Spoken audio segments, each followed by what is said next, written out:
hal ini juga bukan dengan tanpa masalah, men. Bantuan subsidi kuota internet yang dialokasikan untuk membantu pembelajaran jarak jauh itu ternyata malah masuk ke anggota Ombudsman. Nih Alvin Lee nih. Alvin Lee kan ngaku katanya nih, gue baca di media-media online ya, Alvin Lee tuh ngaku mendapatkan SMS pemberitahuan tersebut pada tengah malam. Jadi tengah malam dia dapat SMS-nya tuh, ada pemberitahuan bahwa dia dapat kuota internet itu. Alvin ngakunya nggak ngerti alasan dirinya itu masuk ke dalam pihak yang menerima bantuan kuota. Padahal Alvin ngakunya bahwa dirinya itu bukan guru, bukan dosen juga.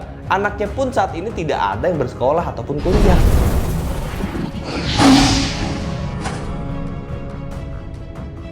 Ya, assalamualaikum warahmatullahi wabarakatuh. Teman-teman semua, balik lagi bersama gue Vasco Rusemi di Macan Idealis.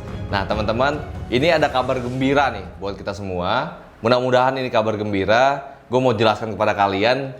Konon katanya Menteri Pendidikan dan Kebudayaan Mendikbud Nadiem Makarim membagikan kuota internet gratis belajar online mulai hari ini. Nih. Nah, alhamdulillah nih ya, ada juga ternyata teriakan-teriakan kita yang didengar oleh penguasa. Nggak capek, pokoknya gue akan teriak terus, apapun keluhannya, apapun kritikannya, untuk bangsa kita ke depannya. Meskipun memang masih sangat jauh sekali dari kondisi yang ideal. Sangat jauh. Jadi mau tahu nggak ini? Jadi berikut ini persyaratannya yang akan gue jabarkan nih, untuk bagaimana lo semua bisa dapetin kuota internet ini, kuota internet gratis. Nah, menurut Sekjen, Sekretaris Jenderal Kemendikbud, Ainun Naim, untuk dapat menerima bantuan kuota internet, sekolah itu harus memiliki nomor pokok sekolah nasional atau biasa yang disingkat dengan NPSN dan terdaftar di aplikasi data pokok pendidikan atau Dapodik. Kemudian, peserta didik atau mahasiswa mendaftarkan nomor ponsel ke pihak sekolah. Permasalahannya gini teman-teman, yang udah punya nomor ponsel sih oke-oke aja ya. Tapi gimana yang nggak punya nomor ponsel? Boro-boro nomornya, ponselnya aja nggak ada. Itu ada beberapa kendala memang yang terjadi di lapangan, khususnya di wilayah Indonesia, di bagian timur atau di beberapa daerah yang memang belum mencakup sinyal dan network dari operator seluler. Oke, kita lanjut nih ya. Jadi setelah itu, operator satuan pendidikan ini memastikan diri dulu untuk sudah terdaftar di jaringan pengelolaan data pendidikan dan kebudayaan dan menginput data nomor ponsel guru atau dosen serta siswa dan siswi di aplikasi Dapodik itu. Aplikasi Dapodik udah pernah tahu kan? Nah, kalau belum pernah tahu, coba lo cari deh di internet, udah banyak kok.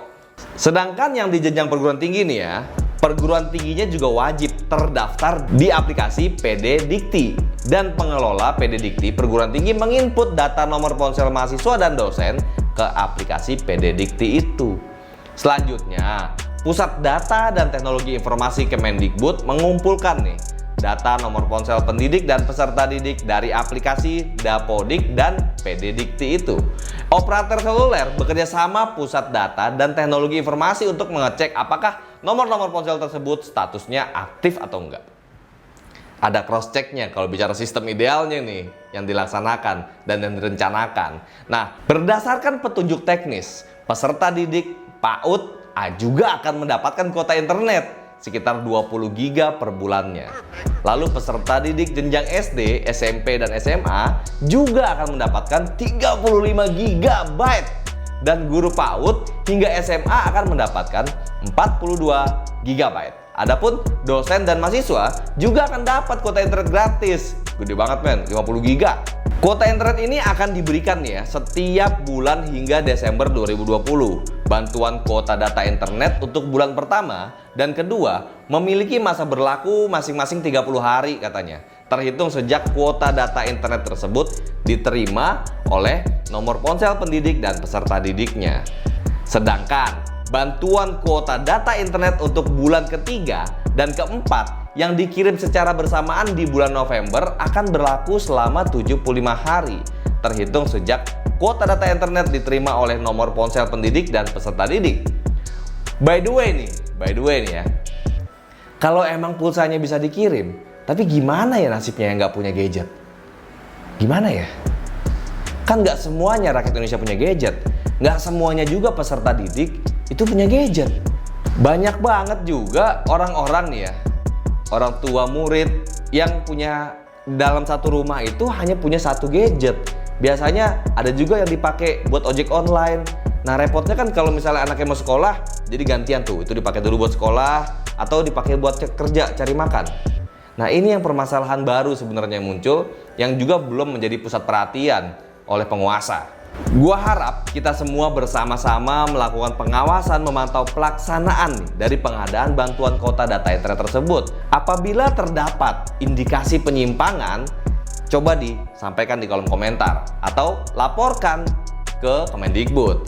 Ada yang udah dapat nggak indikasi penyimpangannya? Atau ada nggak yang nemuin hal yang janggal? Coba lu tulis di kolom komentar ini deh.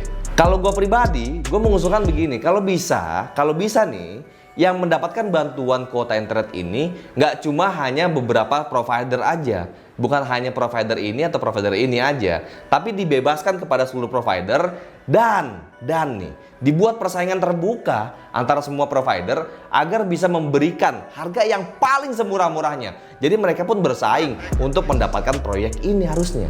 Jadi semua rakyat Indonesia, mau dia pakai Telkomsel, mau dia pakai Indosat, mau dia pakai XL atau apapun itu bisa dapat semua, dan mereka semua operator diberikan keleluasaan untuk memberikan harga yang termurah semurah-murahnya dan saling bersaing sehingga tidak merugikan satu sama lain dan tidak ada kong kali kong antar provider dengan kementerian.